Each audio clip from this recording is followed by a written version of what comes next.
अबको यस भिडियोमा हामीले CSS को क्लियर प्रोपर्टीलाई प्रयोग गर्न गइरहेको छौं। अब क्लियर प्रोपर्टीको कुरा गर्नु पर्दाखेरि हामीले चाहिँ कुनै डिप बक्सहरुमा होस् या अरु HTML बडीको एलिमेन्टहरुमा होस् हामीले चाहिँ फ्लोट प्रोपर्टी युज गरेको छौं भनेदेखि ती फ्लोट प्रोपर्टीलाई हामीले क्लियर गर्नको लागि अर्थात अर्को एलिमेन्टमा त्यसको प्रभाव नपरोस् भनेर हामीले फ्लोटलाई क्लियर गराउने गर्छौं। र अब त्यो क्लियर गर्नको लागि मैले नोटप्याडमा एउटा डिप स्टाइल तयार गरेको छु जसमा चाहिँ wide is to 200 pixel, height is to 100 pixel, त्यसपछि border is to 1 pixel solid black, background colour is to red, margin is to 10 भनेर डिप बक्स क्रिएट गरेको छु। यसको स्टाइललाई सेट गरेको छु डिप बक्सको लागि। त्यसपछि अनि मैले यो प्याराग्राफहरु तीनटा प्याराग्राफहरु बनाएर राखेको छु र यो प्याराग्राफ मैले चाहिँ अब HTML को लागि बनाउनलाई p ट्याग मैले युज गरी राखे। त्यसपछि अब मैले अर्को प्याराग्राफको लागि पनि p ट्याग युज गरे।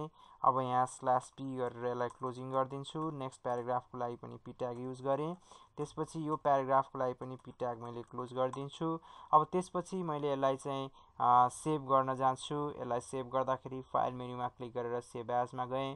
त्यसपछि मैले यसलाई चाहिँ css 12.html भनेर सेभ गर्दिन्छु। अब यसलाई मैले चाहिँ एकचोटी यसको लोकेसनमा गएर css 12.html फाइललाई मैले ब्राउजरमा रन गर्छु।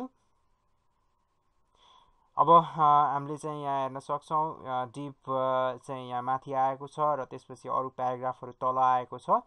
अब यसमा मैले चाहिँ डिप बक्सलाई फ्लोट प्रोपर्टी राखेर मैले यहाँ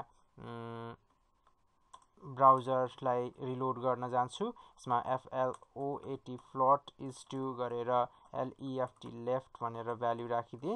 अब यसलाई सेभ गरेर एकचोटी ब्राउजरलाई रिलोड गर्न जान्छु। अब यसलाई रिलोड गरिसकेपछि अब हामीले हेर्न सक्छौं यो चाहिँ हाम्रो रेक्टेंगल बक्स डिप बक्स चाहिँ लेफ्ट फ्लोट भएको छ र हाम्रो टेक्स्टहरु प्याराग्राफहरु सबै यहीसँग माथि आएर र्याप भएर बसिरहेको छ। अब यो र्याप भएर बसिरहेको अवस्थामा मेरो चाहिँ फर्स्ट प्याराग्राफ यहाँ छ र यो सेकेन्ड प्याराग्राफ यहाँनिर डिस्प्ले हुन आएको छ। अब मैले यो सेकेन्ड प्याराग्राफ देखिन चाहिँ सेकेन्ड प्याराग्राफलाई मैले चाहिँ फ्लोट भएको ठाउँबाट हटाउनु पर्यो। फ्लोट भएको यसको प्रभाव यसमा नपर्ने बनाउनु पर्यो भनेदेखि त्यतिखेर मैले यसको लागि चाहिँ यहाँनिर केही कोडहरु लेख्न जान्छु। त्यसको प्रभाव नपर्ने बनाउनको लागि मैले यहाँ चाहिँ p ट्यागमा एउटा क्लास या आईडी बनाउने गर्छु। यहाँ चाहिँ आईडी बनाइदिए मैले यसलाई नाम राखिदिए second सेकेन्ड भनेर नाम राखिदिए। त्यस्तै गरिकन अब मैले यहाँनिर CSS भित्र मैले आएर यसमा एउटा आईडी बनाउँछु र यो आईडी second भनेर मैले राखिदिए। त्यसपछि यसलाई मैले फ्लोट क्लियर गर्नको लागि clear is to left left भनेर राखिदिन्छु। त्यसपछि यसलाई सेभ गरिदिए।